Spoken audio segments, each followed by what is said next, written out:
भृत्यलक्षण जिज्ञासुर भक्तं कामेष्वचोदयत्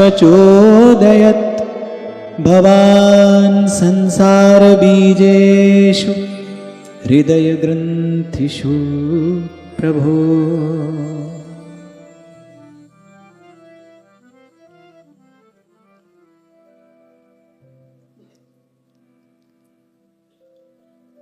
तो श्री प्रहलाद जी ने कहा, प्रभो ये जो आपने मुझसे कहा वर मांगो, ऐसी बात या तो आप उससे कहते हैं जिसको आप स्वयं से दूर करना चाहते हैं, और अथवा भृत्य लक्षण जिज्ञासुर भक्तम कामेष्वचोदयत्, या फिर आप परीक्षा ले रहे हैं मेरी कि मुझ में आपके सेवक के लक्षण हैं कि नहीं, भृत्य लक्षण। फिर यहां प्रहलाद जी एक बड़ी गंभीर बात कह रहे हैं,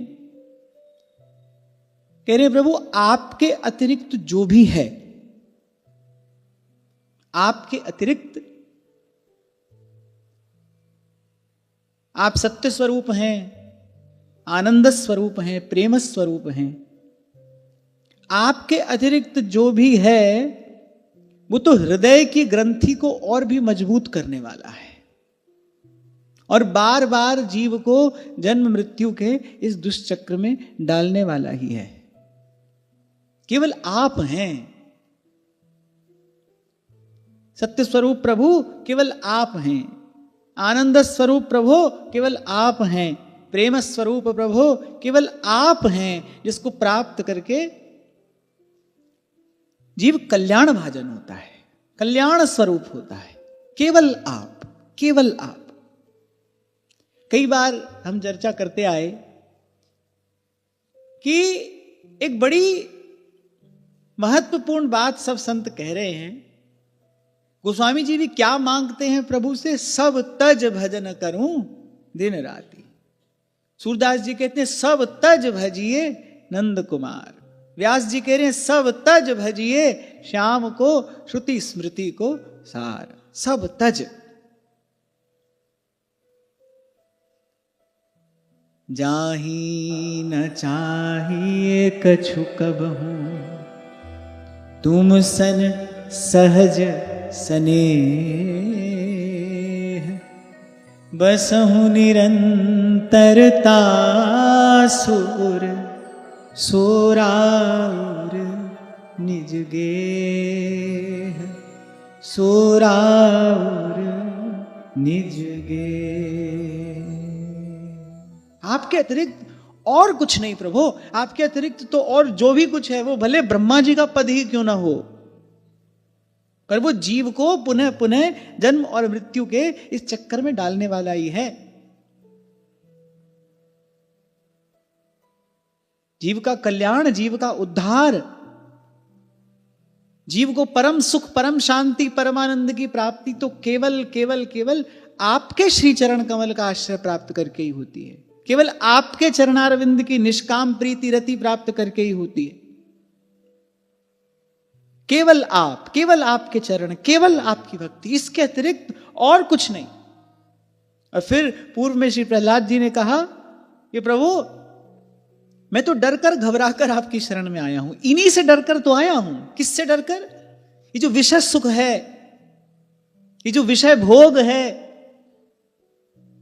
जिसका सेवन जीव कर तो लेता है पर फिर फांसी ऐसी पड़े ती सम दुख ना होई, फिर अपार दुख भोगता है। हे प्रभु, श्री नारद जी की कृपा से मुझे सत्संग प्राप्त हुआ, और सत्संग से क्या होता है? सत्संग से विवेक जगता है। श्री नारद जी की कृपा से मुझे सत्संग प्राप्त हुआ प्रभु, उस अमोघ सत्संग के प्रताप से मेरा विवेक जगा। मुझे ये तो समझ में आ गया मेरा मेरा मेरा हित किस में है और मेरा अहित किस में है। मुझे ये तो समझ में आ गया कि दुख रूप क्या है और सुख स्वरूप क्या है। इतना तो समझ में आ गया प्रभु, आपके अतिरिक्त सब कुछ दुख रूप ही है।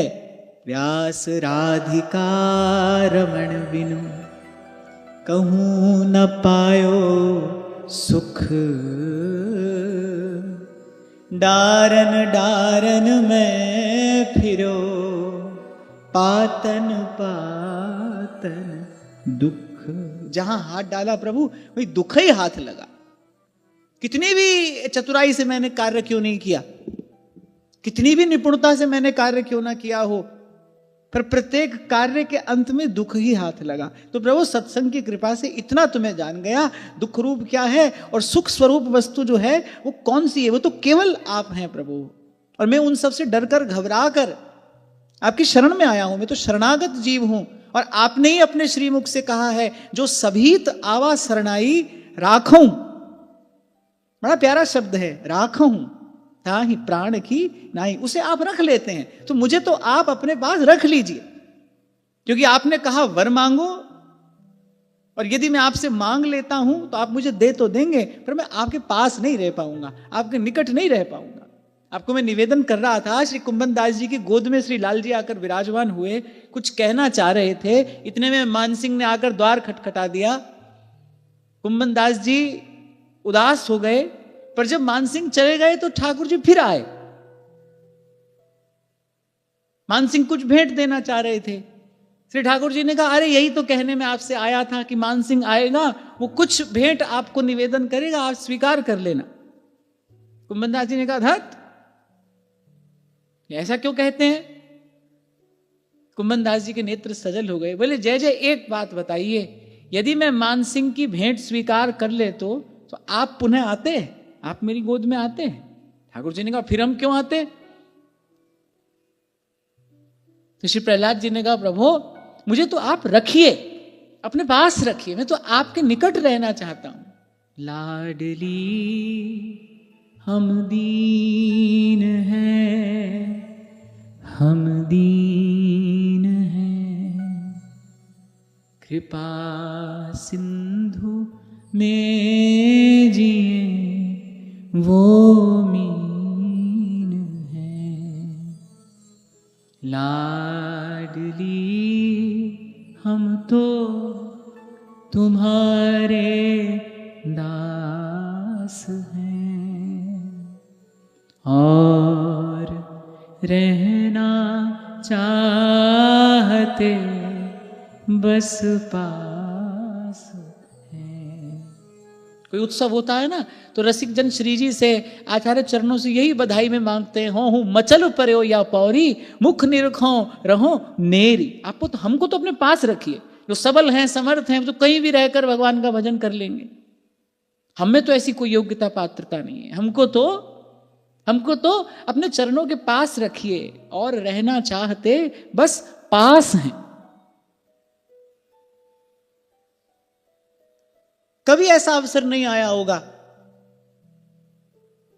जब श्री रघुनाथ जी की आज्ञा श्री लक्ष्मण जी ने न स्वीकार की हो, पर जब श्री रघुनाथ जी ने कहा तुम यही रह जाओ, बोले नहीं, ये नहीं करूंगा मैं।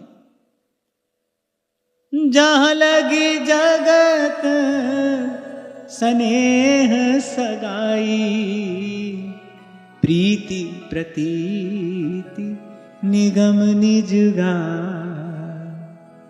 मोरे सबहि एक तुम स्वामी, दीन बंधु उर अंतर्यामी। यहां श्री लखनलाल जी ने कहा ना अंतर्यामी, यही कहने के लिए कहा, प्रभु परीक्षा ले रहे हैं मेरी, आप जानते हैं आपका दर्शन यही मेरा जीवन है। मेरा जीवन श्वास के आने जाने से नहीं चलता, मेरा जीवन तो आपका दर्शन है। आप जो कह रहे हैं कि यहां पीछे रह जाओ और संभाल करो, आपको लगता है कि आप चले जाएंगे और मैं रह पाऊंगा?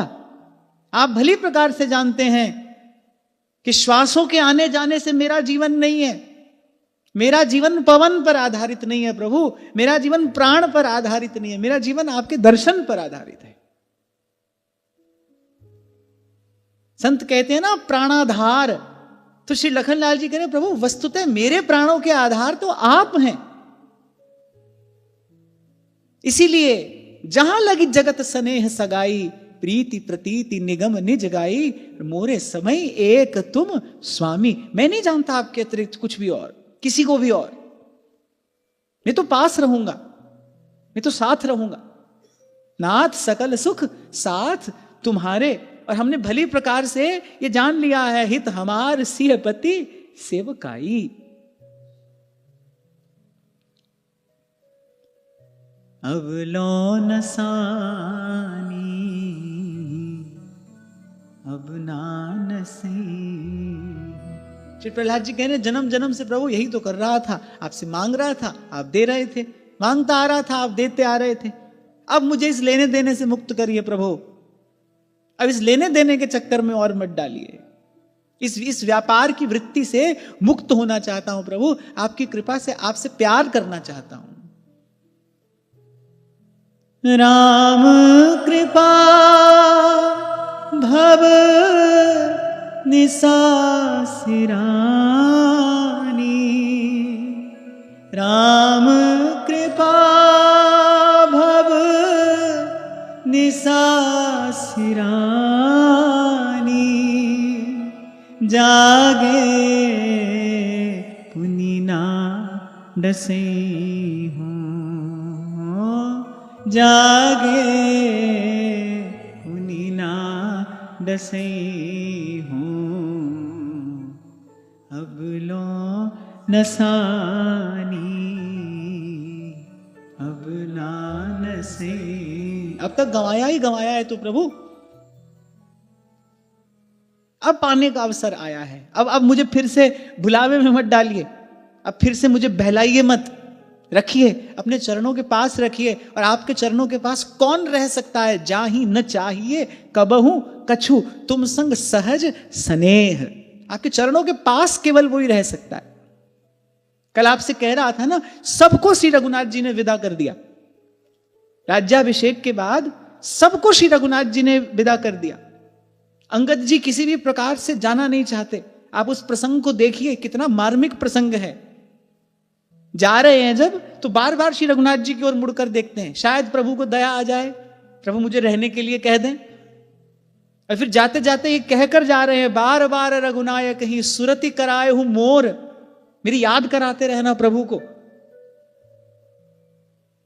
मैं तो एक नगण्य सा जीव हूं, ये त्रिलोकीनाथ हैं, क्यों स्मरण रखेंगे मुझे? ऐसी कौन सी सेवा मैंने प्रभु की कर दी तो कहीं प्रभु भुला ना दे। तो बार बार रघुनायक ही सुरति कराए हूं मोर, सबको श्री ठाकुर जी ने विदा कर दिया, हनुमान जी को नहीं कहा, कुछ नहीं कहा, हनुमान जी से नहीं कहा। क्यों? क्योंकि वो जानते हैं किसी भी काल में, किसी भी प्रकार से श्री हनुमान जी के मन में प्रभु से कुछ प्राप्त करने की आशा नहीं है। वो प्रसंग मैंने आपको कई बार निवेदन किया कि जब नारद जी आए, पहले हम गए थे वैकुंठ, वहां एक बड़ी सुंदर पुस्तिका भगवान के हाथ में देखी। हमने कहा क्या है? तो भगवान ने कहा सब भक्तों की सूची है जो हमारा भजन करते हैं। फिर आपका नाम नहीं था उसमें। हनुमान जी से कहा आपका नाम नहीं था। हनुमान जी मुस्कुराए, और इसलिए थोड़ी भजन करते हैं किताब में नाम छपे हमारा, हम इसलिए भजन करते ही नहीं कि किताब में हमारा नाम छपे। जाहि न चाहिए कछु कबहू, कुछ नहीं चाहिए, कभी नहीं चाहिए, तुम सन सहज स्नेह। कितना आसान है ये सब कहना सुनना। जहां लगी जगत स्नेह सगाई, प्रीति प्रतीति निगम निज गाई, मोरे सबई एक तुम स्वामी, दीन बंधु उर अंतर्यामी। पहले श्री लखनलाल जी ने क्या संबोधन दिया? दीन बंधु, दया करिए मुझ पर। और फिर क्या कह रहे हैं? उर अंतर्यामी। अंतर्यामी उस समय कहने का प्रयोजन क्या है? यही है, प्रभु क्या मेरे हृदय की स्थिति आप जानते नहीं? मेरा जीवन प्राण पर आधारित नहीं है प्रभु, मेरा जीवन आपके दर्शन पर आधारित है। आपको देखता हूं तो जीवन धारण करता हूं, मैं नहीं रह सकता हूं आपसे दूर। आप जो ये कह रहे हैं आपकी बात तो उचित है, भरत जी भी यहां नहीं है और इस प्रकार यहां सब छोड़कर नहीं जाना चाहिए, आपकी बात तो उचित है प्रभु, पर आप चले जाएंगे तो मैं जीवन ही धारण नहीं कर पाऊंगा, आपकी आज्ञा का पालन होगा भी कैसे? नाथ सकल सुख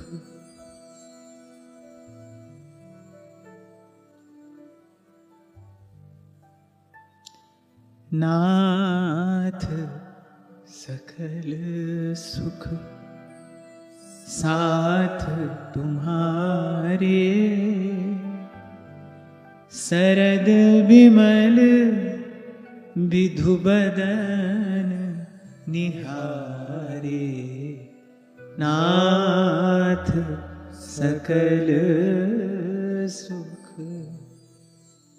इसलिए कई बार कह देता हूं आपसे, मत कहा करो किसी से आपसे प्रेम करते हैं। कहां है प्रेम? कहां है हम जैसों के जीवन में प्रेम? नहीं कहना चाहिए।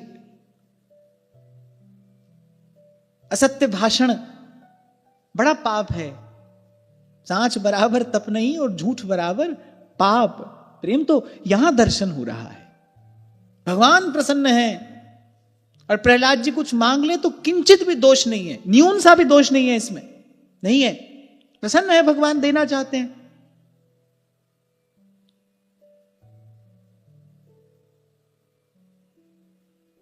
तभी तो आपसे कहता हूं भाई, आप ले नहीं तो कोई आपको दे ही नहीं सकता। हम जैसे लोग कहते हैं नहीं हम तो लेना नहीं चाहते थे, भक्त लोग दे गए।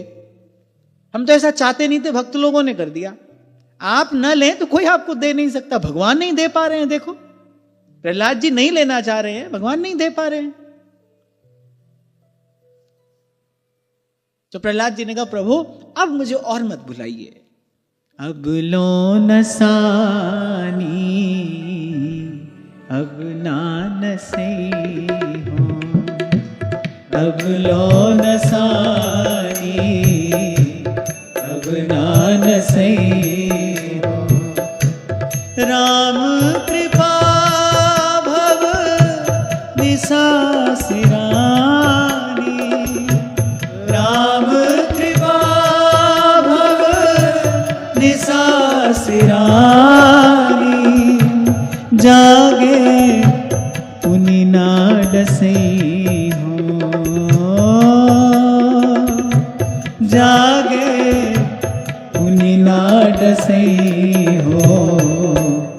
अब लो नसानी अब नानसे हो, अब लो नसानी अब नानसे हो।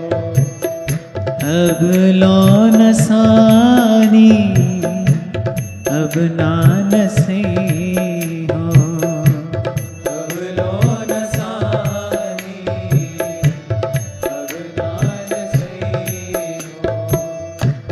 पाए नाम चारु चिंतामणि,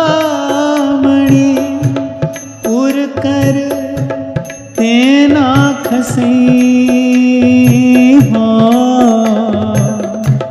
पाए नाम चारु चिंतामणि, उर कर तेना खसे हो। श्याम रूप सुचि रुचिर कसौटी, चित कंचन ही कसे हो।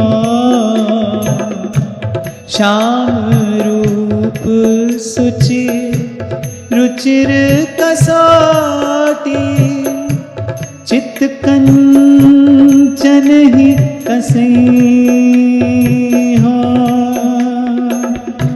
चित कंचन ही कसे हो, चित कंचन ही कसे हो। अब लो नसानी अब नानसे हो, अब लो नसानी अब नानसे हो। अब लो नसानी अब नानसे हो, अब लो नसानी अब नानसे हो।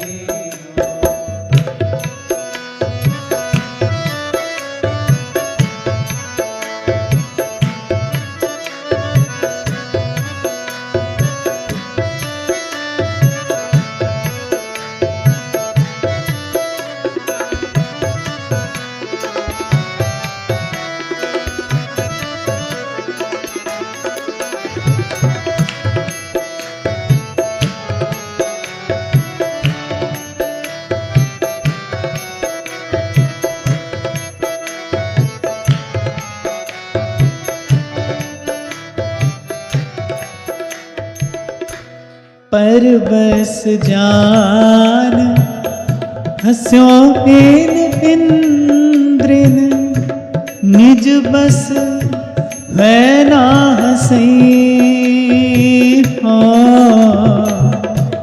पर बस जान हस्यो इंद्रिन निज बस है ना हसई हो। मन मधुकर पन के तुलसी रघुपति पद कमल बसई हो। मन मधुकर पन के तुलसी रघुपति पद कमल बसई हो। रघुपति पद कमल बसई हो। रघुपति पद कमल बसई हो। अब लो नसानी अब नानसे हो। अब लो नसानी अब नानसे हो। अब लो नसानी अब नानसे हो। अब लो नसानी अब नानसे हो। राम कृपा भव निसासिरानी। राम कृपा भव निसासिरानी। जागे पुनि ना डसई हो। जागे पुनि ना डसई हो। अब लो नसानी अब नानसे हो। अब लो नसानी अब नानसे हो। अब लो नसानी अब नानसे हो। अब लो नसानी अब नानसे हो। मन मधुकर पन के तुलसी। मन मधुकर पन के तुलसी रघुपति पद कमल बसई हो। रघुपति पद कमल बसई हो। अब लो नसानी अब नानसे हो। अब लो नसानी अब नानसे हो। अब लो नसानी अब नानसे हो। अब लो नसानी अब नानसे हो। और प्रभु ये जो इस समय ये विनती आपसे कर रहा हूं, ये भी वस्तुतः आपके प्यारे भक्तों की ही कृपा है, ये आपके प्यारे संतों की ही कृपा है। ये जो नारद जी ने मुझे जो बोध दिया, ये उसी का प्रसाद है प्रभु। क्योंकि बिनु सत्संग विवेक न होई। कहां से आया मेरे पास ऐसा विवेक? ये आपके संतों की कृपा है प्रभु। ये महत जनों का अनुग्रह है। नारद जी भक्ति सूत्र में कह रहे हैं, मुख्यतस्तु महत कृपयैव भगवत कृपा लेशाद्वा। जीव के कल्याण में मुख्य हेतु तो महत जनों का अनुग्रह है। हित दातार देहि रस अनुभव ढाए कपट के कोटा। और यह रस अविकारी जिन देहु विकारी जग रस ओटा। और चाचा श्री वृंदावन दास जी कह रहे हैं, बिना अनुग्रह महत जनन के बिना प्रेम उर चोटा। वृंदावन हित रूप दूर है गौर श्याम को जोटा। बिना अनुग्रह महत जनन के, महत जनों के अनुग्रह से ये असंभव संभव हो पाता है। जीव भजन करे यह असंभव है। जीव भजन करे, विषय वासना से मुक्त होकर केवल प्रभु को चाहे, प्रभु का भजन करे, यह असंभव है। यह असंभव संभव होता है भक्त की कृपा से, संत की कृपा से। श्री प्रहलाद जी कह रहे, प्रभु नारद जी ने मुझे ये बोध दिया,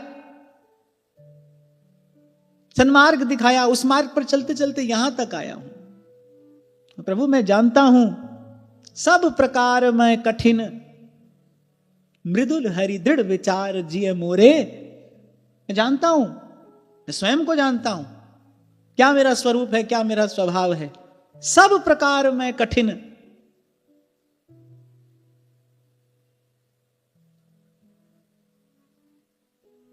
हम अपनी ओर देखें तो हमारा तो पाषाण हृदय नहीं है, पाषाण से भी कठिन है, पाषाण से भी कठोर। इतना सुनकर प्रभु की इतनी कृपा करुणा का श्रवण करके, चिंतन करके, मनन करके भी कहां हमारा हृदय द्रवीभूत होता है।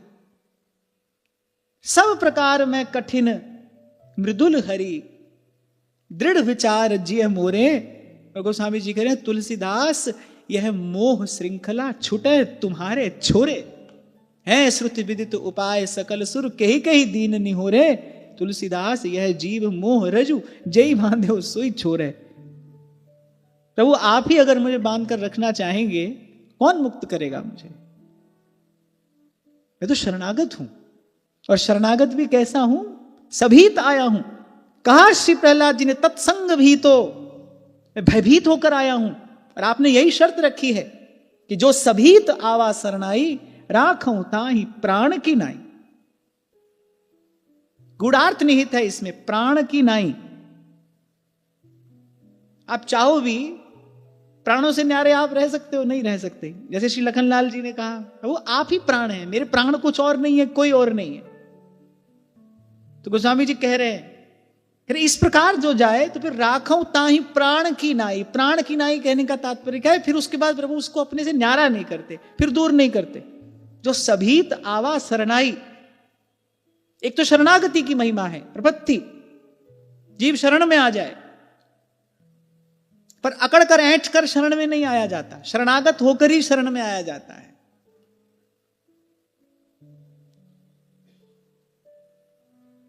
तो जो सभीत आवा शरणाई, तो प्रभु मैं तो सभीत शरण में आया हूं, अपना बिरद विचारिए। सूरदास जी कहते हैं, अपनो बिरद विचारो। क्या कहा है आपने। कभी कभी न्यायाधीश के सामने दो वकील बहस कर रहे होते हैं। फिर एक वकील कहता है, देखिए उस समय पर माननीय उच्चतम न्यायालय ने ऐसा निर्णय दिया था, इसका ध्यान रखिए। ये उच्चतम न्यायालय का निर्णय है, ये उच्च न्यायालय का निर्णय है। आपसे पहले भी कोई ऐसा निर्णय दे चुका है। इन शब्दों का ध्यान करिए, विचार करिए। ऐसे भगवान भक्त से कह रहे हैं, अपने ही शब्दों का विचार करिए। आपने ही कहा है, जो सभीत आवा शरणाई, राखूं ताहि प्राण की नाई। मेरी ओर देखिए, ये सब बात मुझ में घटित है। एक तो मैं भयभीत हूं, किससे भयभीत हूं, वो विषयों के संग से भयभीत हूं, उससे बड़ा डर लगता है मुझे। विषय संग से भयभीत हूं मैं, तो मैं भयभीत भी हूं। और देखिए प्रभु, शरण में पड़ा हूं मैं, तो आपकी शरण में हूं। अपना बिरद विचारो। चक्र के धरणहार, गरुड़न के असवार, नंद के कुमार मेरो, मेरो संकट निवार, मेरो संकट निवार। मैं भी संकट में हूं प्रभु, मेरे संकट का निवारण करिए। यहां सूरदास जी किसी लौकिक संकट के निवारण की बात नहीं कह रहे हैं। ये जो विषय की ओर प्रभु मेरा आकर्षण है, जानते समझते भी जाता हूं, फिर बंध जाता हूं, उसमें अपार दुख पाता हूं, यही मेरा संकट है, यही मेरी विपदा है। इसका हरण करिए प्रभु। सूरदास की सब अविद्या बेगी हरो नंदलाल, शरण में हूं। याद करिए अपनी बात, शरणागत कहूं जे तजहि निज अनहित अनुमान। मुझे अपने पास रखकर आपका कोई हित नहीं होगा प्रभु, ये तो मैं जानता हूं। बड़ी प्यारी बात गोस्वामी जी कहते हैं। हाँ, गोस्वामी जी का दैन्य मैं तो कहूंगा निरूपम है, उसकी कोई उपमा ही नहीं है, उनके जैसे वही हैं।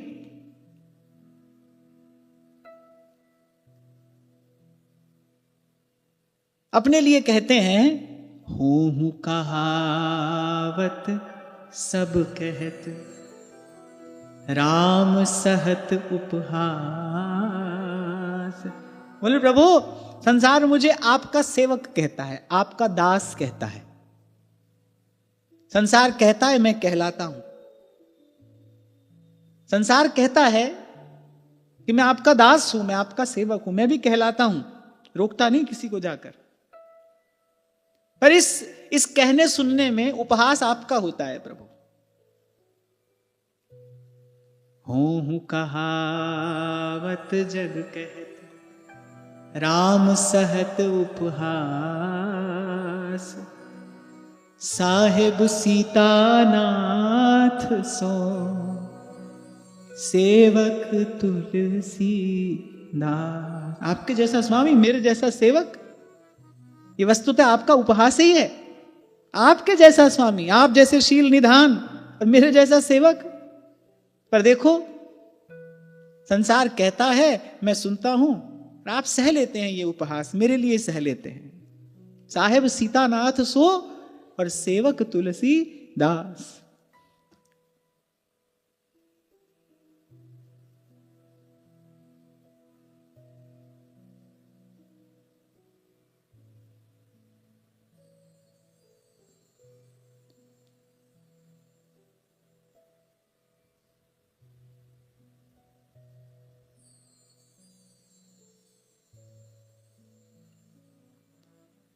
राम कृष्ण हरि जय जय, राम कृष्ण हरि, राम कृष्ण हरि जय जय, राम कृष्ण हरि, राम कृष्ण हरि जय जय, राम कृष्ण हरि, राम कृष्ण हरि जय जय, राम कृष्ण हरि, राम कृष्ण हरि जय जय, राम कृष्ण हरि, राम कृष्ण हरि जय जय, राम कृष्ण हरि, राम कृष्ण हरि जय जय, राम कृष्ण हरि, राम कृष्ण हरि जय जय, राम कृष्ण हरि, राम कृष्ण हरि जय जय, राम कृष्ण हरि,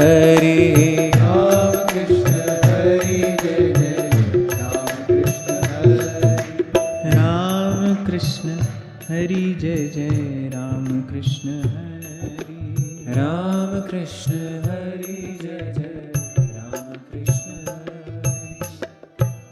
नान्यथा तेखिल गुरो घटेत करुणात्मनः, यस्त आशिष आशास्ते न सभृत्यः स वै वणिक।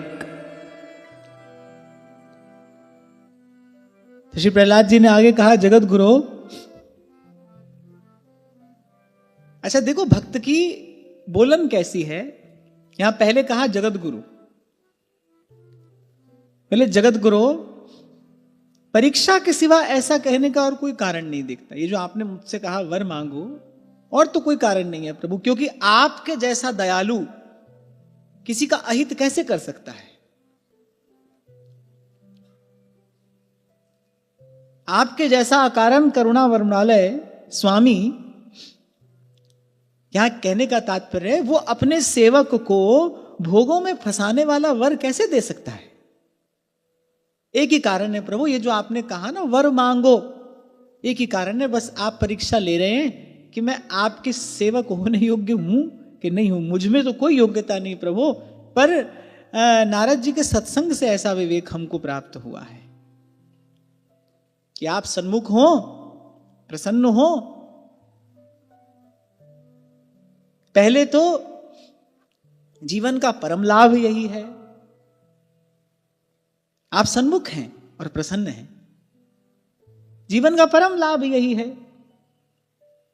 देखूं भरी लोचन हरि भव मोचन, यही लाभ शंकर जाना। और जीव क्या प्राप्त कर सकता है? आप सन्मुख है, आपका दर्शन हो रहा है और आप मुझ पर प्रसन्न हैं, पहले तो परम लाभ यही है, इसके बाद क्या मांगा जाए? तो फिर कहा नान्यथा ते खिल गुरो, आप जगत गुरु हैं प्रभु, मुझ जैसे जीव की क्या परीक्षा ले रहे हैं? वैसे भी परीक्षा उसकी लेनी चाहिए जिसके विषय में न जानते हूं। आप जगत गुरु हैं प्रभु, क्या मुझ जैसे जीव की आप परीक्षा लेते हैं? और फिर प्रहलाद जी कहने, जो सेवक आपकी सेवा तो करता है पर उसके बदले अपनी कामनाएं पूर्ण करना चाहता है, प्रहलाद जी कह रहे प्रभु वो सेवक नहीं है, वो तो लेन देन करने वाला निरा व्यापारी है। सेवा तो करता है आपकी कुछ, पर उस सेवा के बदले वो अपनी कामना पूर्ण कराना चाहता है, भले वो मुक्ति की ही कामना क्यों ना हो। और यहां वैसे भी संसार की किसी क्षुद्र तुच्छ कामना की बात नहीं हो रही, क्योंकि बात प्रहलाद जी कह रहे हैं, उस ओर तो उनकी दृष्टि ही नहीं जा सकती। यहां रिद्धि सिद्धि विभूति ऐश्वर्य, यहां उन सब की बात हो रही है। ऐसी भी कोई कामना, लेकिन प्रभु कोई आपकी सेवा करता है और बदले में अपनी कामना आपसे पूर्ण कराना चाहता है, और प्रभु आपका सेवक नहीं है, वो कैसे सेवक हो सकता है? और यहां स्पष्ट कहा न सभृत्य, वो सेवक नहीं है, सवई वणिक, केवल व्यापारी है, वो तो लेने देने वाला है। कल यही तो आपको कह रहा था भाई, ये लेना देना तो जन्मों से हो ही रहा है, पर हमको शांति मिली कहां, हम सुखी हुए कहां, हमको चैन मिला कहां? लेना देना तो हो ही रहा है जन्मों से। और ठाकुर जी का तो फिर स्वरूप स्वभाव ही ऐसा है, जो मांगे ठाकुर अपने से सोई सोई दे है। जैसे आपको निवेदन किया था ना कि जड़ बुद्धि वाले व्यक्ति को लगता है ये मिल जाए वो मिल जाए मैं सुखी हो जाऊंगा, पर जब बुद्धि शुद्ध होती है तब समझ में आता है नहीं भाई, बटोर कर सुखी नहीं होता, कोई बांट कर सुखी होता है। सुख बांट देने में है, बटोर लेने में नहीं है। ऐसे ही जब गुरु की कृपा से बुद्धि शुद्ध होती है, मन निर्मल होता है, गुरु कृपा से, गुरु प्रसाद से, तब समझ में आता है अरे प्रभु से लेने में सुख नहीं है, इसी लेन देन की वृत्ति से ही तो छूटना है। पहले संसार से मांग रहे थे, पहले संसार से आशा थी, फिर यहां मांगने लगे। लोग कहते हैं ना अरे भगवान से ना मांगे तो किससे मांगे? हाँ ठीक है, मांगिए लीजिए, कौन रोकता है, पर प्रेम के अनुरूप नहीं है ये। भगवान का भक्त ऐसा नहीं होता, प्रभु का सेवक ऐसा नहीं होता। प्रहलाद जी कह रहे वो सेवक नहीं है, निरा व्यापारी है, बदले में किसी प्रकार की कामना पूर्ति आपसे कराना चाहता है तो व्यापारी है। अब ऐसे भक्तों को देने के लिए भगवान के पास स्वयं के अतिरिक्त और क्या बचता है? भगवान के भंडार में जो जो है वो तो वो लेना नहीं चाहते। अभी आपसे थोड़ी देर पहले मैंने कहा कोई लेना ना चाहे तो कोई दे ही नहीं सकता। अब एक व्यक्ति ज्ञान नहीं लेना चाहता, उसको दे दोगे? वो कहेगा हमको ज्ञान मत बांटो, हमको इसकी आवश्यकता ही नहीं है। न लेना चाहे कोई व्यक्ति तो उसको दिया ही नहीं जा सकता, स्वीकृति होनी चाहिए ना। तो भगवान ऐसे भक्तों को क्या दें? अच्छा दिए बिना उनसे नहीं रहा जाता, दिए बिना वो छटपटाते हैं कि दाता है भाई, वो दाता है, दाता का स्वभाव होता है देना। जिसके पास वस्तु है वो दाता नहीं है, जिसका स्वभाव देने का है वो दाता है। वस्तु तो यहां भी बहुतों के पास है पर वो दाता नहीं कहलाते। छोटे बड़े वरदान देने की सामर्थ्य तो देवी देवताओं के पास भी होती है, पर वो दाता नहीं है। दाता एक राम, देना उनका स्वभाव नहीं है, क्योंकि जो अन्य देवी देवता हैं देना उनका स्वभाव नहीं है। कोई जाए कुछ अनुष्ठान करे, पूजा करे, उनको पहले कुछ दे तो उनसे ले, और जितना दे उतना ले, तो वो दाता कैसे हुए? दाता वो होता है जिसके स्वभाव में देना हो, जिसके पास देने के लिए वस्तु है वो दाता नहीं है। वस्तु होने से दाता नहीं हो जाता है कोई। देना जिसके स्वभाव में हो, भगवान के स्वभाव में देना है, तो दिए बिना नहीं रह सकते। फिर जब ऐसा देखते हैं प्रभु कि अभी और कुछ तो लेता नहीं, फिर अपने आप को दे देते हैं, फिर वो स्वयं का दान कर देते हैं, अधीन हो जाते हैं भक्त के। तभी कहा अहम भक्त पराधीनो। कुछ नहीं लिया जब बलि ने, बस आपका दर्शन होता रहे, देना पड़ा ना भगवान को, स्वयं को देना पड़ा। पर भाई ये जो मांगना है, ये जो याचना है, ये समाप्त हो जाए, इसकी तो एक ही विधि है। कोई प्रेमी, कोई अनुरागी हमको मिले, ऐसा कोई संत मिले, कोई प्रेमी अनुरागी हमको मिले जिस भेंटे और गति होए हमारी। प्रभु कृपा करें और सुदीर्घ काल तक ऐसे किसी प्रेमी अनुरागी का संग हमको मिले। मूल तो कृपा रसिक भक्तन की। रे मन रसिकन संग बिन रंच न उपजै प्रेम। या रस को साधन यह और करो जिन ने। आगे आप श्रवण करेंगे, कामना ही मन का मैल है, और मन का मैल ये छूटता नहीं, अपने छुड़ाए नहीं छूटता। क्या हित कीजे साधु संगति सो जावे कलमश जी को। अपने को तो भाई एक ही बात अब तक समझ में आई है, और अब दूसरी समझने की कोई इच्छा नहीं है। एक ही समझ में आने से ऐसा लगता है जैसे तृप्ति हो गई, कुछ और समझने की अब इच्छा नहीं है, कि बस प्रभु कृपा करे, प्रभु अनुकूल हो, और बस प्रभु का कोई एक प्यारा संत मिल जाए, कोई अनुरागी, कोई विशुद्ध संत, बस वो जीवन में आ जाए और जन्म जन्म की बिगड़ी बात बन जाए। नहीं तो कल भी बिगड़ी थी, आज भी बिगड़ी है, और अब हूं बिगड़ पड़ेगी, बिगड़ी है, कोई संत मिल जाए। कोई ऐसो रे सुखदाई जिस हरि की कथा सुनाई, तिस भेंटे गति होए हमारी, तिस भेंटे गति होए हमारी। तो प्रहलाद जी ने कहा प्रभु, जो आपसे भले आपकी सेवा करता है कुछ, पर बदले में यदि आपसे कुछ चाहता है, फिर सेवक कहलाने योग्य नहीं है प्रभु।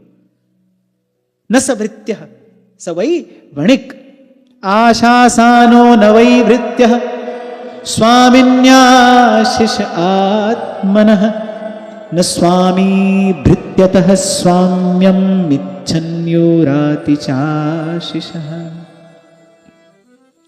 जो सेवक स्वामी से अपनी कामनाओं की पूर्ति चाहता है वो सेवक नहीं है। और प्रहलाद जी कह रहे हैं कि और जो सेवक से सेवा कराने के लिए ही स्वामी बना है, वो स्वामी नहीं है। केवल उसका स्वामी बनने के लिए ही स्वामी बना है, वो सच्चा स्वामी नहीं है। कुछ लोग, उनको आवश्यकता नहीं होती, लेकिन केवल अपने अहंकार के पोषण के लिए रखना चाहते हैं दो चार लोग अपने आगे पीछे, जो जी जी जी जी करते रहे। उससे होता क्या है, बस उनके अहंकार का पोषण होता है। बस वो बॉस बने रहना चाहते हैं, कोई होना चाहिए हाँ जी करने वाला, बस हाथ जोड़े कोई खड़ा रहे। कोई आवश्यकता नहीं है, ठीक है, सब अपना काम कर सकते हैं, कोई आवश्यकता नहीं है, पर ऐसा चाहते हैं बस कोई रहना चाहिए ऐसा, हाथ जोड़े खड़ा रहे।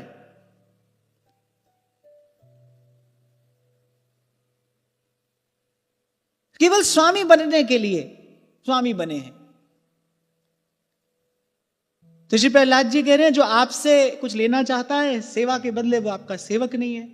और फिर यहां श्री प्रहलाद जी ने स्वामी का लक्षण भी बताया। जो केवल सेवा कराने के लिए स्वामी बना है, वो स्वामी कैसे हो सकता है? जो केवल स्वामी बनने के लिए स्वामी बना है, वो कैसे स्वामी हो सकता है? तो श्री प्रहलाद जी ने कहा, प्रभु मैं आपका निष्काम सेवक हूं, आप मेरे निरपेक्ष स्वामी हैं, मुझे आपसे कुछ प्राप्त करने की इच्छा नहीं है और आपको मुझसे मेरी कोई आवश्यकता नहीं है, मुझसे कोई अपेक्षा नहीं है आपको। मेरे होने या ना होने से आपकी प्रभुता, आपके अस्तित्व में कुछ कम अधिक नहीं होता। आप तो आप ही हैं, आप तो अपने आप में ही पूर्ण हैं। आपको मुझसे क्या, आपको किसी से भी कोई अपेक्षा नहीं है। तो यहां श्री प्रहलाद जी ने स्पष्ट कर दिया कैसा सेवक हो और कैसा स्वामी हो। अब ढूंढो, संसार में मिलेगा ऐसा कहीं संबंध? और इसके बिना भव से पार जाना संभव नहीं है। सेवक सेव्य भाव बिन भव न तरिए उर गारी। इसीलिए आपको कहता हूं ना कई बार कि प्रेम जो है ये घट ही केवल प्रभु के साथ सकता है, क्योंकि प्रेमास्पद केवल प्रभु हैं। यहां पर प्रेम हो नहीं सकता, चाहो भी तो नहीं हो सकता। इस अस्थिर संसार में, इस क्षणभंगुर शरीर से प्रेम संभव नहीं है। ये केवल प्रभु से ही हो सकता है। ऐसे ही जो सेवक स्वामी का संबंध है, जिसके बिना जीव इस भव से पार नहीं जा सकता। गोस्वामी जी ने कहा सिद्धांत है ये, सेवक सेव्य भाव बिनु भव न तरिए उर्गारी। इसके बिना जीव भव से पार नहीं जा सकता। आपको एक बात बताऊं, बुद्धि अगर किसी विचार में स्थिर रह सकती है, हम स्थिर बुद्धि की कल चर्चा कर रहे थे, निश्चयात्मिका बुद्धि, किसी एक विचार में अगर बुद्धि स्थिर रह सकती है तो वो विचार केवल यही है, प्रभु जी तुम स्वामी हम दासा, प्रभु जी तुम स्वामी हम दासा, ऐसी भक्ति करे हृदासा, ऐसी भक्ति करे हृदासा। इस भाव में बुद्धि स्थिर रह सकती है। बाकी कहीं लगाओ बुद्धि, आज नहीं तो कल पलट जाएगी। देख लो, करके देख लो। ये तो अनुभव की बात, संतों के अनुभव की बात मैं आपसे निवेदन कर रहा हूं। हम चाहें कि हमारी बुद्धि निश्चयात्मिका हो, फिर केवल एक ही भाव है, यही एक विचार है जिसमें बुद्धि स्थिर रह सकती है। प्रभु जी तुम स्वामी हम दासा, ऐसी भक्ति करे रे दासा। तो श्री प्रहलाद जी ने कहा, प्रभु जैसे राजा और उसके सेवकों का, स्वामी सेवक का संबंध है, ऐसा आपका हमारा संबंध नहीं है। उसमें तो प्रयोजन है, उसमें तो स्वार्थ है। आपके मेरे संबंध में कोई स्वार्थ नहीं है। मैं निष्काम सेवक हूं प्रभु, कुछ नहीं चाहता हूं आपसे। और यह भी जानता हूं आप मेरे निरपेक्ष स्वामी हैं, आपको भी मुझसे कोई अपेक्षा नहीं है। कहां बन सकता है? अरे संसार छोड़ो, किसी देवी देवता के साथ भी ऐसा संबंध कहां बन सकता है? एक बार ब्रजवासियों ने पूजा नहीं की। अब देखो कब से करते आ रहे थे बेचारे भोले भाले ब्रजवासी, कब से इंद्रयाग करते आ रहे थे, एक बार नहीं किया। अरे नहीं भी किया तो क्या हुआ? कितना कुपित हो गया इंद्र, कहा कि इस ब्रज का नाम निशान मिटा दो। बताओ ये कैसा स्वभाव है? हमको तो समझ नहीं आता, हमको समझना भी क्यों है, अपनी बात इंद्र जाने। देखो कैसा स्वभाव है, विचित्र है।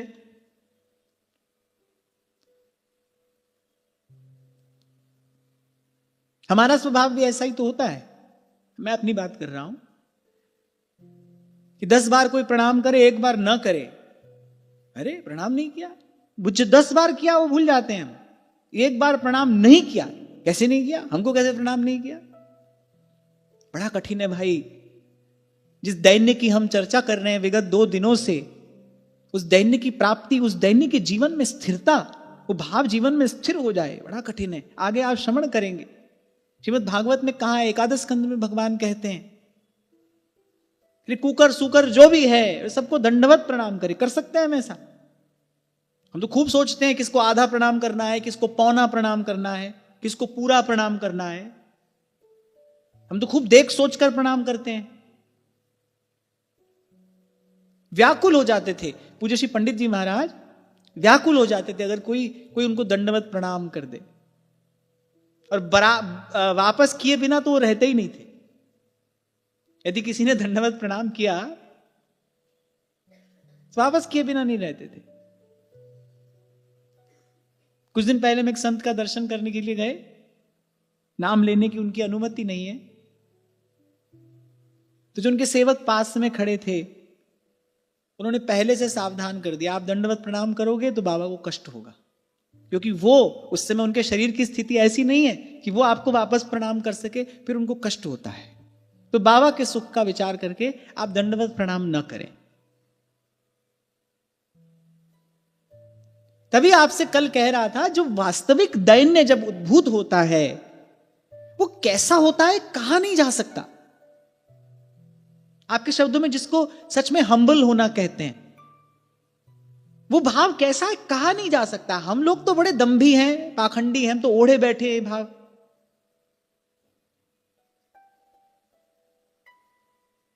जब मैं ऐसी कोई बात कहूं तो मैं क्षमा याचना पूर्वक आपसे कह रहा हूं, मैं आपके लिए नहीं कहता, मैं अपने लिए कहता हूं। कहीं आप सोचो कि मैं आपसे कह रहा हूं ऐसी कोई कठोर बात, ना, मैं आपसे नहीं कह रहा हूं, मैं अपने लिए कहता हूं। हम लोगों के जीवन में तो दंभ भरा है, कपट भरा है। बरसों बरसाना से पूज्य बाबा आए, परसों आए थे ना, तो उसके बाद हमारे साथ में गए, कुटिया पर थोड़ी देर के लिए बैठे थे, तो उन्होंने कहा कि ये जो आपने कपट के विषय में आज चर्चा की,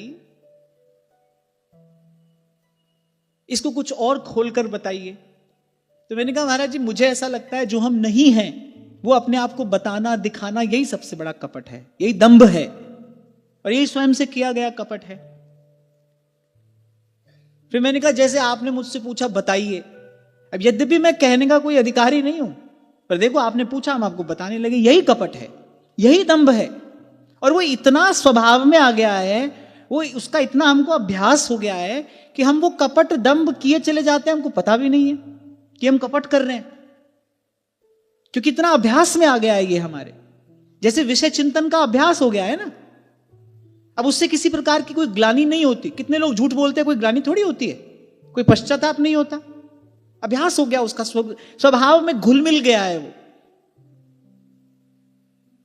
और फिर हम लोग जो यहां ऊंचे आसन पर बैठते हैं, हमारी तो और दुर्दशा है। आप लोग तो फिर विनम्र होकर सामने बैठे हो, हाथ जोड़े बैठे रहते हो, दंडवत प्रणाम करते हो, श्रद्धा पूर्वक श्रवण करते हो।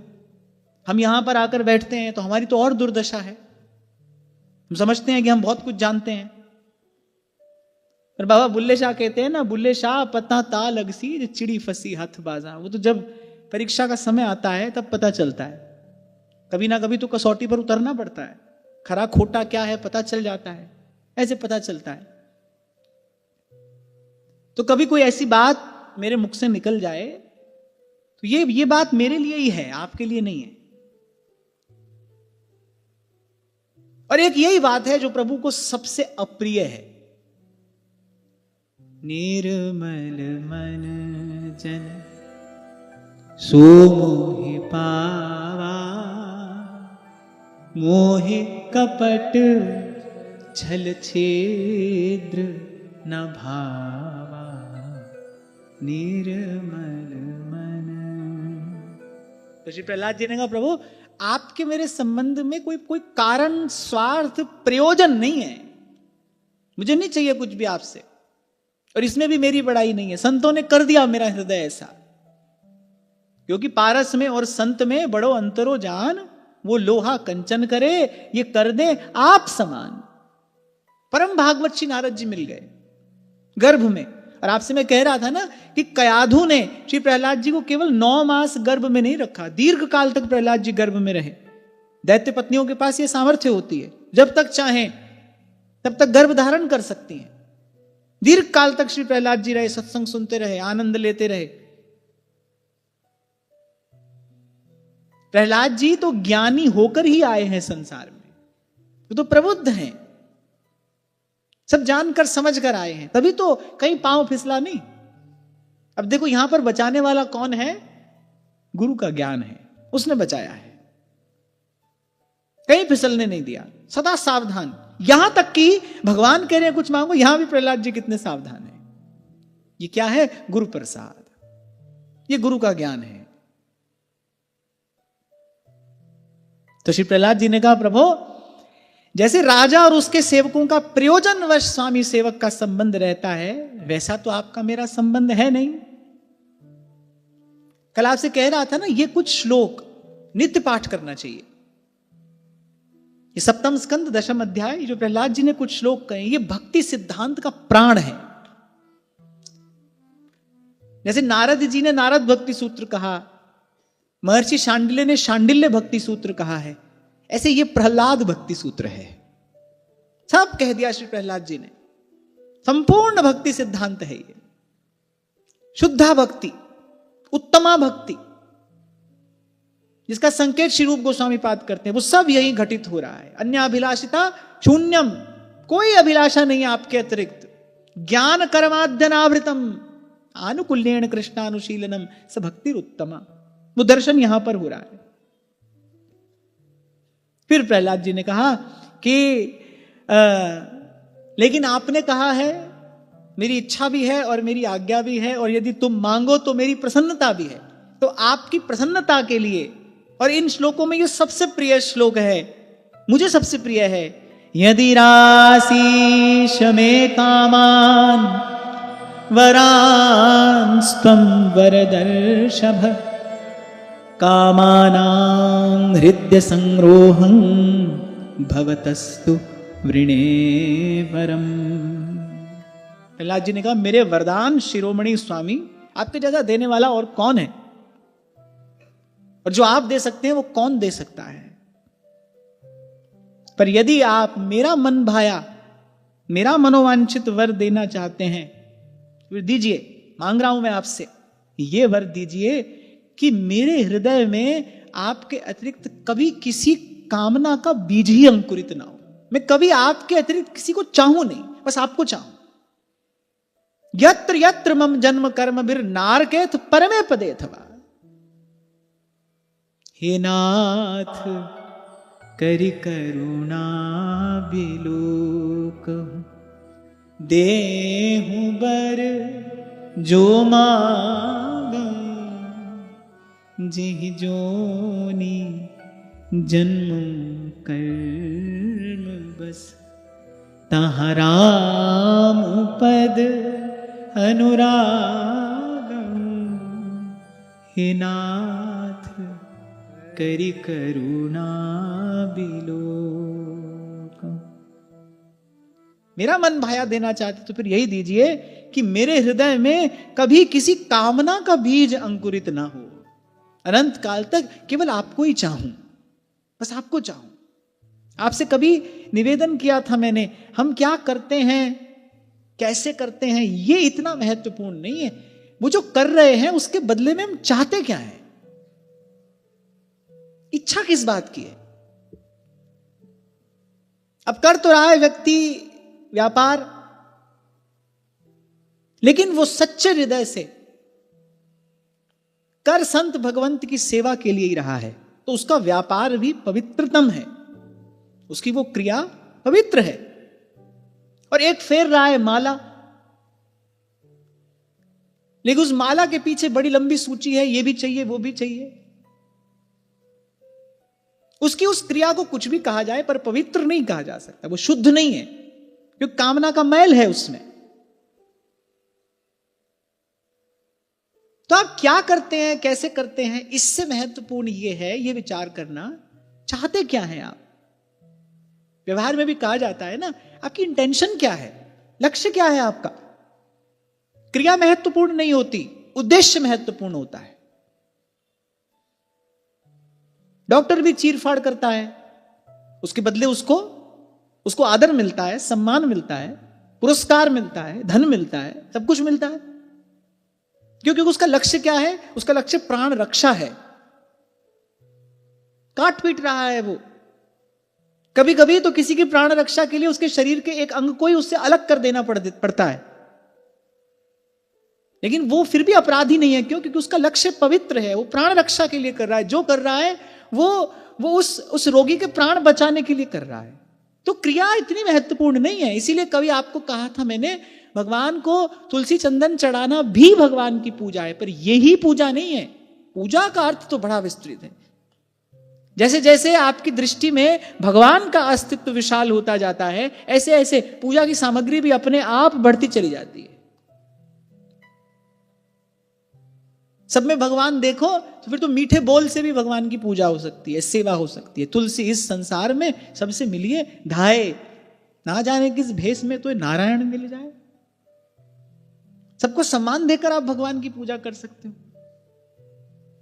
जैसे जैसे दृष्टि सूक्ष्म होती चली जाए, जैसे जैसे हृदय उदार होता चला जाए, जैसे जैसे अनुभव विशाल होता चला जाए, ऐसे ऐसे पूजा की सामग्री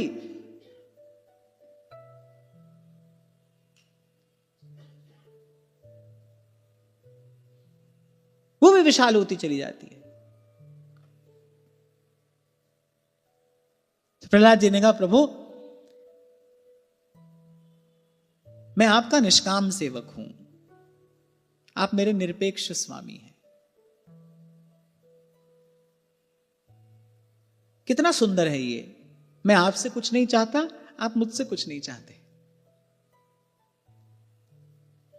क्योंकि जब तक चाह है तब तक प्रेम कैसे हो सकता है। मैं आपसे कुछ नहीं चाहता, आपकी मुझसे कोई अपेक्षा नहीं है, मैं निष्काम सेवक हूं, आप निरपेक्ष स्वामी हैं। और आप देना चाहते हैं, आपकी इच्छा है, आपकी आज्ञा है, आपकी प्रसन्नता है इसमें। मैं सेवक हूं, स्वामी की प्रसन्नता यही सेवक का एकमात्र ध्येय है, लक्ष्य है। आप स्वामी हैं तो आप देना चाहते हैं, फिर ये दे दीजिए प्रभु कि अनंत काल तक मेरे हृदय में कामना का कोई बीज अंकुरित न हो। क्योंकि इंद्रियाणि मनः प्राण आत्मा धर्मो धृतिर्मतिः रीः श्रीस्तेजः स्मृतिः सत्यम यस्य नश्यन्ति जन्मना। बड़ा महत्वपूर्ण श्लोक है। प्रहलाद जी कह रहे क्योंकि हृदय में किसी भी कामना के उदय होते ही, जैसे ही कामना का उदय होता है, इंद्रिय मन प्राण देह धर्म धैर्य बुद्धि लज्जा श्री तेज स्मृति सत्य सबके सब नष्ट हो जाते हैं।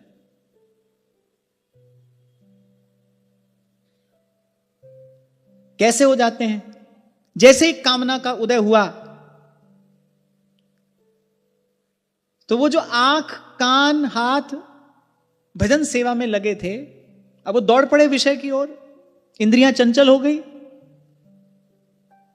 और इंद्रिय का चंचल होना ही तो इंद्रिय शक्ति को नष्ट करता है ना।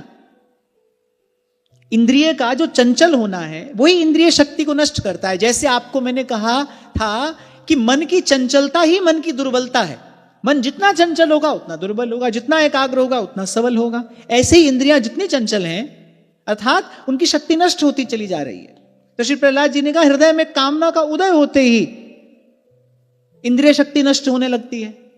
मन विषय का चिंतन कर रहा है, आंख उसी ओर देख रही है, कान उसी को सुनना चाहते हैं, फिर सारी जीवनी शक्ति उसी को प्राप्त करने के प्रयास में लग जाती है। और इस असार नश्वर क्षणभंगुर संसार को प्राप्त करने के लिए जो भी किया जा रहा है वो व्यर्थ ही तो गंवाया जा रहा है, वो नष्ट ही तो किया जा रहा है। जो समय संसार को प्राप्त करने में लगाया वो नष्ट ही तो किया। गुरुदास जी क्या कहते हैं, ते दिन लेखे जिन लिखो वृथा अकारथ जात वृंदावन ते अनति जैतिक द्योस विहात। वो तो नष्ट हुए, वो तो व्यर्थ गए। ते दिन लेखे जिन लिखो वृथा अकारथ जात। फिर कहा मन हो गया चंचल, लगा था भगवान के नाम में, लगा था भजन सेवा में, लगा था, एकदम से किसी कामना का उदय हुआ, हो गया विक्षेप, हो गया मन चंचल। अब मैंने कहा मन का चंचल होना ही मन की दुर्बलता है। उसी समय कामना के उदय होते ही सबसे पहली दुर्घटना क्या घटती है? मन की शांति नष्ट हो जाती है। फिर मन शांत नहीं है, फिर तो मन बेचैन है, व्याकुल है, छटपटाने लगता है। फिर प्राण, जो प्राण शक्ति है वो क्षुभित होती है। कामना से प्राण शक्ति क्षुभित हो जाती है। आपके शब्दों में अगर मैं कहूं, क्योंकि क्षुभित हो सकता है प्रत्येक व्यक्ति ना समझता हो, एजिटेट। जो प्राण शक्ति है वो क्षुभित होती है। कभी कभी आपने देखा होगा कि आप शरीर से बिल्कुल स्वस्थ होते हैं, लेकिन मन में एक बेचैनी होती है, कुछ भी आपको अच्छा नहीं लग रहा, कुछ भी आपको अनुकूल नहीं लग रहा। उसका कारण क्या है? प्राण शक्ति क्षुभित है। और प्राण शक्ति के क्षोभ का कारण क्या है? यह अनुभव की बात है।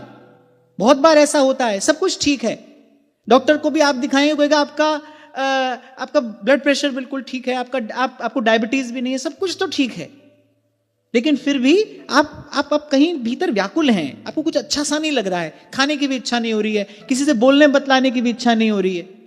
फिर डॉक्टर कह देगा कुछ डिप्रेशन के लक्षण है, कुछ ऐसा है, कुछ वैसा है। पर वास्तविक बात क्या है? प्राण शक्ति क्षुभित होती है, और प्राण शक्ति के क्षोभ का, उसके एजिटेट होने का कारण क्या है? किसी ना किसी कामना का उदय हुआ है, कोई ना कोई कामना बलवती हुई है, कुछ चाह रहे हैं आप, कर नहीं पा रहे, मिल नहीं रहा, प्राप्त नहीं हो रहा, वही छटपटाहट है।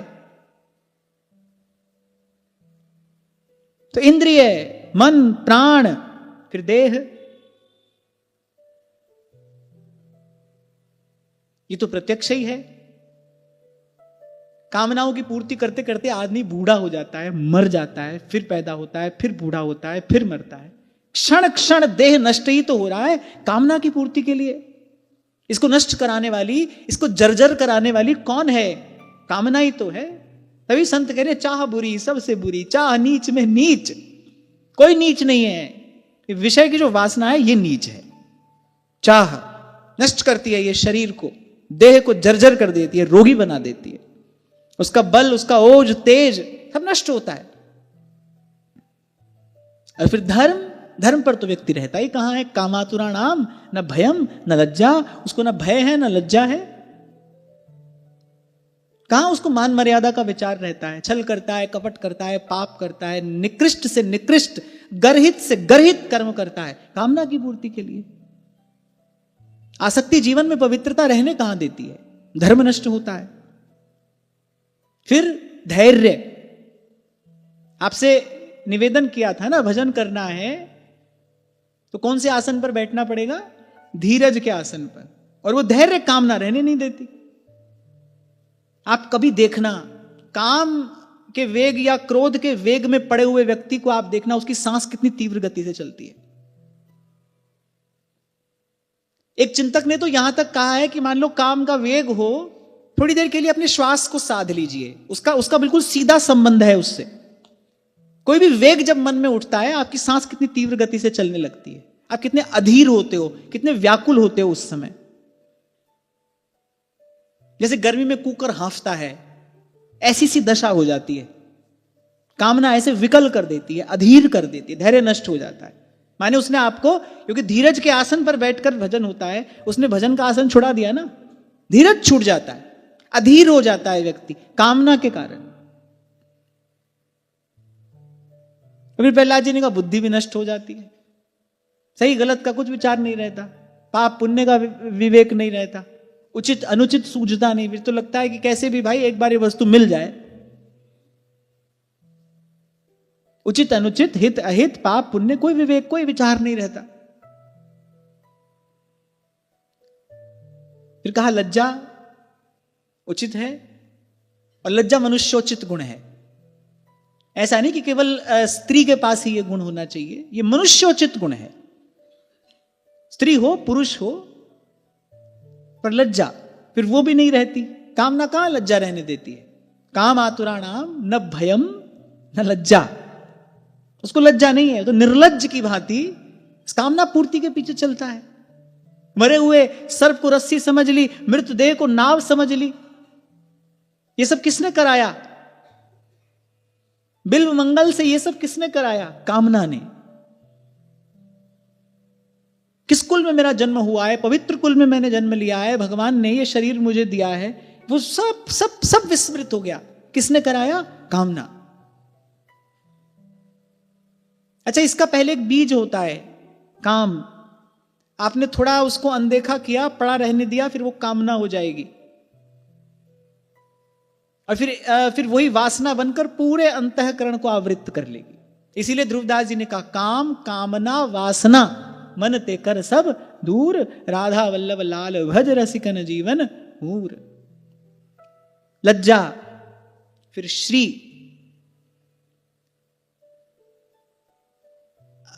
श्री अर्थात शोभा, आपके शब्दों में कहें तो ग्रेस, वो नष्ट हो जाती है।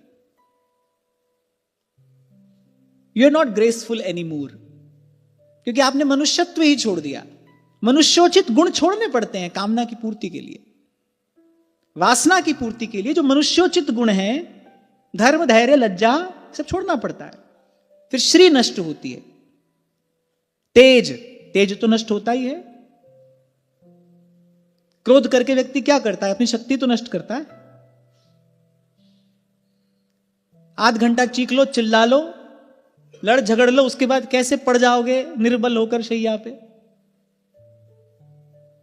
और कोई काम के वेग में आकर और पड़ जाए उसमें, उस विषय के सेवन में पड़ जाए, देखो कितनी शीघ्रता से तेज नष्ट होता है। ये तेजस्विता, ये आभा, ये प्रभा आपके व्यक्तित्व में, आपके आभा मंडल में कहां से आती है? शक्ति के संचय से ही तो आती है। और काम, क्रोध, ये सब विकार आपकी शक्ति को नष्ट करते हैं। अत्यंत किसी भोगी व्यक्ति को देखो, कुछ और पूछने की आवश्यकता नहीं है। उसका व्यक्तित्व, पहले तो उसका मुख बता देगा। उसको कहने की आवश्यकता नहीं है, पर उसका मुख बता देगा, उसका आभा मंडल बता देगा। थोड़ा पास जाकर देखोगे तो उसकी श्वास की गति बता देगी। उसके पास बैठोगे तो आपको भी बेचैनी होने लगेगी, आप भी विकल हो सकते हो। संत के पास बैठकर क्यों विश्राम मिलता है? क्योंकि उसकी प्राण शक्ति जो है वो बड़ी सुमधुर गति से, उसमें एक लय है, वही उसके आभा मंडल में शांति विकीर्ण करती है, एमिट होती है। पीस, जॉय, ये एक संत के आभा मंडल से विकीर्ण होता है। उसके पास बैठकर हमको भी अनुभव होता है। और वहां इससे विपरीत एक व्यक्ति जो कामनातुर है, कामना से आतुर है, उसका मुख बता देगा। कोई बहुत अधिक विषय भोग में पड़ा हो, उसका चेहरा बता देता है, फिर उसका आभा मंडल बता देता है। किसी की दृष्टि सूक्ष्म हो, पहचानने वाला हो, तो उसका आभा मंडल बता देगा। पास बैठोगे, उसकी श्वास की गति देखो, आप उसके पास बैठोगे, आपको भी व्याकुलता होने लगेगी। यानी बड़ा रजोगुणी तमोगुणी व्यक्ति है, पता चल जाता है। और कोई कठिन काम नहीं है, ये पता चल जाता है। तो कहा श्री, तेज, और फिर कहा स्मृति। पूर्व में एक प्रसंग उपस्थित हुआ था जब मैंने आपसे निवेदन किया था, अखंड स्मरण करने के लिए जो शक्ति चाहिए, हमारी वो शक्ति कहां नष्ट होती है? विषय सेवन में वो शक्ति नष्ट होती है। इसीलिए श्री भगवान का अखंड स्मरण हम चाहते हैं पर नहीं कर पाते। बार बार भूल हो जाती है, बार बार नाम जप छूट जाता है, बार बार भगवत स्मरण से हमारी बुद्धि कहीं और चली जाती है। क्योंकि अखंड स्मरण के लिए जैसी शक्ति चाहिए, वो शक्ति तो भगवान ने दी है, लेकिन अज्ञान के कारण, अविवेक के कारण, कामना वासना के कारण उस शक्ति का क्षय हो रहा है। कहां हो रहा है? विषय चिंतन में, विषय सेवन में। यह प्रसंग पहले उपस्थित हुआ था, किसी को याद है कहां उपस्थित हुआ था? कल तो उस बालक ने बताया, वो बालक आज नहीं है शायद, है ना?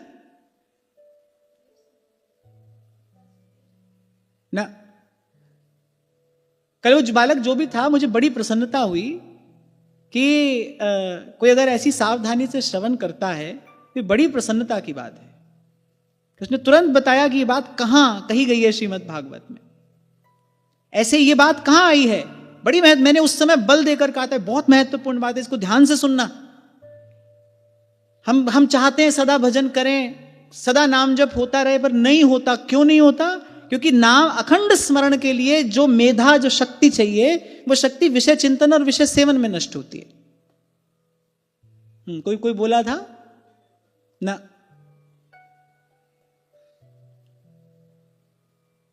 ये बात कही थी महात्मा जड़ भरत जी ने, राजा रहुगण से।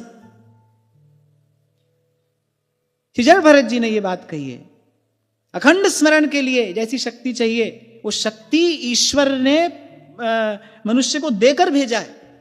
परंतु अत्यधिक विषय चिंतन और विषय सेवन के कारण प्राण शक्ति क्षुभित होती है और अखंड स्मरण नहीं हो पाता। तो यहां ध्रुव जी कह रहे हैं, तेज, स्मृति, कामना। अच्छा, वैसे बहुत अधिक इसका विचार ना करो तो मोटी बुद्धि से ही समझने की बात है। यह जो एक मन बहुत ठौर कर कहो कौन से छुपायो, कामना उदय हुई, मन तो एक है ना, वो एक मन साथ साथ में विषय का और भगवान का भजन कैसे करे? वो तो विषय का ही भजन होता है फिर। और जो विषय सुख प्राप्त करने के लिए भगवान का भजन कर रहा है, वो भी इस भ्रम में ना रहे कि वो भगवान का भजन कर रहा है। भजन तो वो विषय का ही कर रहा है, महत्ता उसी की है ना, महत बुद्धि उसी की है। अब मान लो कोई कुछ पाने के लिए भगवान का भजन कर रहा है, भले वो माला कर रहा है, जप कर रहा है, ध्यान कर रहा है, पूजा कर रहा है, कुछ भी कर रहा है, पर वो भगवान का भजन नहीं कर रहा है। भजन तो वो विषय का ही कर रहा है, उसी वस्तु का ही कर रहा है। अब बताओ, चाह नीच में नीच हुई कि नहीं? क्या कुछ नष्ट कर देती है कामना? खोलकर कहा श्री प्रहलाद जी ने, और फिर अंत में कहा सत्य। कामना उदय होगी, सत्य नहीं रहेगा। कैसे नहीं रहेगा? कामना उदय होते ही विषय की ओर दौड़ाएगी, और विषय असत्य है, सत्य से दृष्टि हट जाएगी, भगवान से दृष्टि हट जाएगी। तो प्रहलाद जी ने सदा स्वस्थ सुरक्षित रहने का उपाय बताया है। भगवान से मांगना हो फिर ये मांगना चाहिए, प्रभु देना चाहते हैं, आप प्रसन्न हैं, दाता हैं, समर्थ हैं, इसीलिए कहा वरदान शिरोमणि हैं आप, जैसा आप दे सकते हैं वैसा कोई नहीं दे सकता। और ये वस्तु तो भगवान के अतिरिक्त कोई दे ही नहीं सकता। कोई भी अन्य देवी देवता हो, वो आपकी कामना की पूर्ति कर सकता है, आपकी कामना नष्ट नहीं कर सकता है। पूर्ति कर देगा वो, कामना नष्ट नहीं कर सकता। इसलिए हित तो कीजे कमल नयन सो, कमल नयन। अगले श्लोक में श्री प्रहलाद जी ने यही संबोधन दिया भगवान को, पुंडरीकाक्ष हे कमल नयन के हित कीजे साधु संगति सो, साधु संगति सो, जावे कल्मष जी को कमल नयन सो, कमल नयन सो। विमुंचति यदा कामान मानवो मनसि स्थितान, तर्येव पुंडरीकाक्ष भगवत्वाय कल्पते।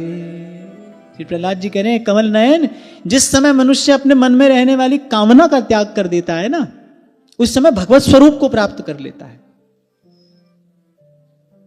यहां परोक्ष रूप से प्रहलाद जी क्या कह रहे हैं, प्रभु निष्काम तो केवल आप ही हैं, और जो निष्काम हो गया माने वो आपसा हो गया। जो निष्काम है वो तो आपसा ही है। जैसे जीव कामना का त्याग करता है, वैसे वो भगवत स्वरूप प्राप्त कर लेता है। आपको सुनाया था ना मैंने, महात्मा कहते थे चाह बुरी सबसे बुरी, चाह नीच में नीच। अच्छा, वो तो चाय के लिए कहते थे, चाय के बड़े शौकीन थे, रोज कहते थे अब कल से नहीं पिएंगे, कल तो कभी आती नहीं। फिर चाय को देखते ही चाय को कोसते भी थे, स्वयं को भी कोसते थे, और फिर कहते तू तो पूर्ण ब्रह्म था जो चाह ना होती बीच। कहते भाई इसके अलावा तो हमारे जीवन में और कुछ है नहीं, चाय का शौक है और ये छूटती नहीं। तो अपने आप से कहते थे अरे चाह बुरी सबसे बुरी, चाह नीच में नीच, अरे तू तो पूर्ण ब्रह्म था, चाह ना होती बीच। अगर हमको ये दोष हट जाए तो कुछ नहीं चाहिए, फिर तो मनुआ बेपरवाह। तो कमल नयन, जिस समय मनुष्य अपने मन की कामना का त्याग कर देता है, फिर तो भगवत स्वरूप हो जाता है। फिर तो पीछे पीछे हरि फिरे, कहे कबीर कबीर। फिर श्री प्रहलाद जी ने कहा नमो भगवते तुभ्यम पुरुषाय महात्मने, हरयेद्भुत सिंहाय ब्रह्मणे परमात्मने। हे भगवान, आपको नमस्कार है। आप सबके हृदय में विराजमान उदार शिरोमणि परात्पर परब्रह्म पूर्ण परमात्मा, आपके इस अद्भुत नृसिंह रूपधारी स्वरूप को हे श्री हरि आपके चरणों में बार बार प्रणाम करता हूं, प्रणाम करता हूं, प्रणाम करता हूं। षडंग सेवा जब श्री प्रहलाद जी ने कही, उसमें भी सेवा का सबसे पहला अंग क्या बताया? नमः। तत्तेर हत्तम नमः स्तुति कर्म पूजा। पहला अंग क्या है? प्रणाम। आते ही सबसे पहले प्रहलाद जी ने क्या किया था? दंडवत प्रणाम। और फिर सब बात कहकर फिर बीच में भी प्रणाम करते हैं, बार बार प्रणाम करते हैं। आए तो प्रणाम किया, फिर बीच में प्रणाम किया, अपनी स्तुति के मध्य में बार बार प्रणाम करते रहे। अब जब भगवान ने कुछ कहा तो उत्तर स्वरूप जो बात कही, फिर अंत में क्या कहते हैं? नमो भगवते तुभ्यम पुरुषाय महात्मने हरयेद्भुत सिंहाय ब्रह्मणे परमात्मने। और जब शुद्धा भक्ति का उदय होता है तब ऐसा स्वाभाविक होता है। मैं आपसे कहूं कि ऐसा किया करो तो 1 दिन कर लोगे, 2 दिन कर लोगे, 4 दिन कर लोगे। बहुत सारी बातें हम पता है पर नहीं कर पाते ना, बार बार उनकी विस्मृति होती है। वस्तुतः जब शुद्धा भक्ति का उदय होता है तो ये भक्ति का ऐसा स्वभाव है, ऐसा दैन्य, ऐसी विनम्रता लिए रहती है भक्ति। बार बार कोई प्रणाम करता है, बार बार प्रणाम करता है, अनेक बार प्रणाम करता है, अनंत बार प्रणाम करता है, उसको सुख मिलता है। स्वामी के सन्मुख नत होने में, प्रभु के स्वरूप स्वभाव का विचार करके फिर वो ये देखता है कि और क्या कहा जा सकता है और क्या किया जा सकता है। आपको प्रणाम है प्रभु, आपको प्रणाम है। तो यहां श्री प्रहलाद जी ने फिर प्रणाम किया। प्रणाम से ही ये बात आरंभ हुई और प्रणाम पर ही ये भाव यहां विश्राम लेता है। फिर प्रणाम किया।